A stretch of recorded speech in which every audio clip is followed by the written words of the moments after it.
আজকে একা, কারণ আমার কর্তা সে শুটিং করছে, শুটিংয়ে ব্যস্ত। সবে আমরা পাহাড় থেকে ফিরেছি। তো তথাদার সাথে আমার এমন একটা সম্পর্ক, শুধুমাত্র ফটোগ্রাফার তথাগত ঘোষের সাথে না, পারিবারিক একটা সম্পর্ক হয়ে গেছে। কাকু কাকিমা, ডিম্পি, তথাদার ভাই, তথাদার সাথে। তো আমি দেখলাম আমাকে আসতেই হবে। তারা কালকে আমাদের অনেক রাত অবধি জন্মদিন চলেছে। তথাদা এত ব্যস্ততার মধ্যেও তথাদা ডিম্পি আমার বার্থডে গেছিলো এবং পার্সোনালি আমাকে বলেছে তোমাকে যেতেই হবে, কাঞ্চনদা আসুক চায় না আসুক। চলে এসছি। কাঞ্চনদা সবসময় তোমাকে আগলে আগলে রাখে, যখন কাঞ্চনদা থাকে না তখন তুমি কতটা মিস করার, কতটা ফোন যায়? আমার তো অনেকবারই ফোন যায়, বরং আমি যদি কোথাও একা যাই কাঞ্চন অত ফোন করে বিরক্ত করে না, কিন্তু আমি ঘন ঘন আমার গাড়িতে আস্তে আস্তে 2-3বার ফোনে কথা হয়ে গেছে। আর একা ছাড়িনি, কাঞ্চনের বন্ধুর সঙ্গে পাঠিয়েছে। সুন্দরী অসুন্দরী কি গো, প্রত্যেকটা বরের কর্তব্য তার বউকে আগলে রাখা। অন্যের বর আর অন্যের বউয়ের দিকে নজর দেবেন না, নিজের বউয়ের প্রতি ফোকাস থাকুন আর নিজের বরের প্রতি।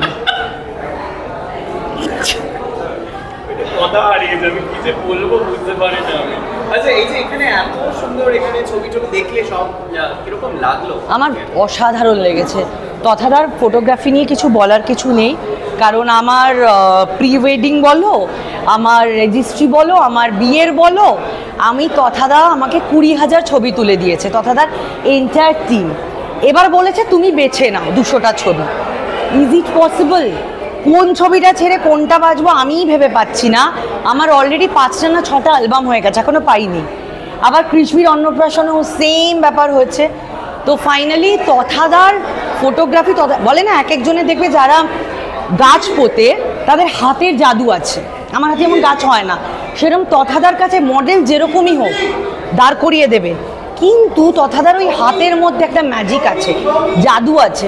এত সুন্দর লাইট, এত সুন্দর কিছু। আর আমরা একটু আগে বলছিলাম আমরা যারা অভিনেতা অভিনেত্রী, ধরো পর্দায় অভিনয়টা করা আমি বলছি তুলনামূলকভাবে কিন্তু ইজি। তার কারণ হচ্ছে আমরা এত সুন্দরভাবে অভিনয়টা ফুটিয়ে দিয়ে সেই অভিনেতা অভিনেত্রীরা ওই চরিত্রটা প্রাণ দিই, কিন্তু প্রত্যেকটা ছবি দেখো ভীষণ জীবন্ত, ভীষণ প্রাণবন্ত। এটাই তথাদার হাতের ম্যাজিক।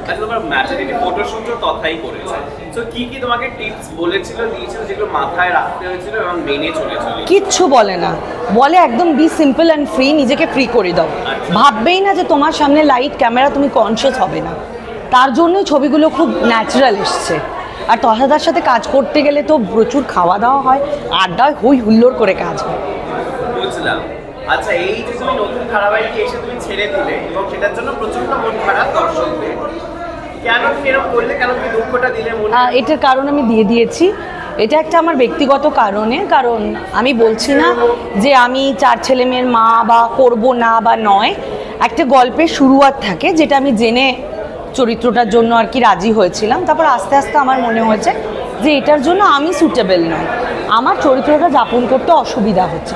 হয়তো অনেকে পারেন, তো এটা নিয়ে আর আমারও মন খারাপ আছে, স্বাভাবিক।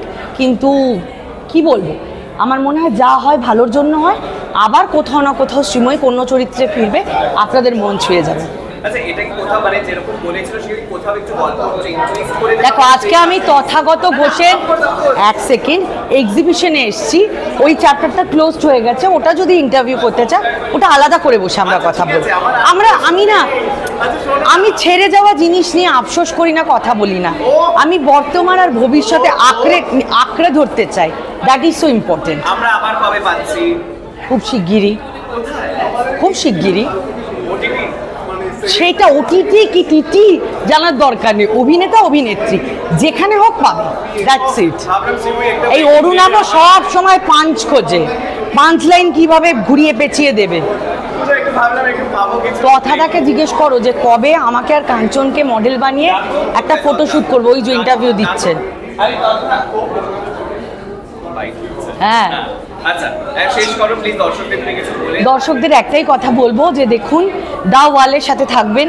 আমি তো আছি, দা ওয়াল সবসময় আমার কাছে ওয়ালের মতো আছে, এবং আমরা খুঁটিনাটি নানান রকম মজা করে গল্প করি। অরুণাবর সাথে আমার অনেক দিনের সম্পর্ক, আর আপনাদের সাথে যোগাযোগের মাধ্যম হচ্ছে এই মিডিয়া বন্ধুরা।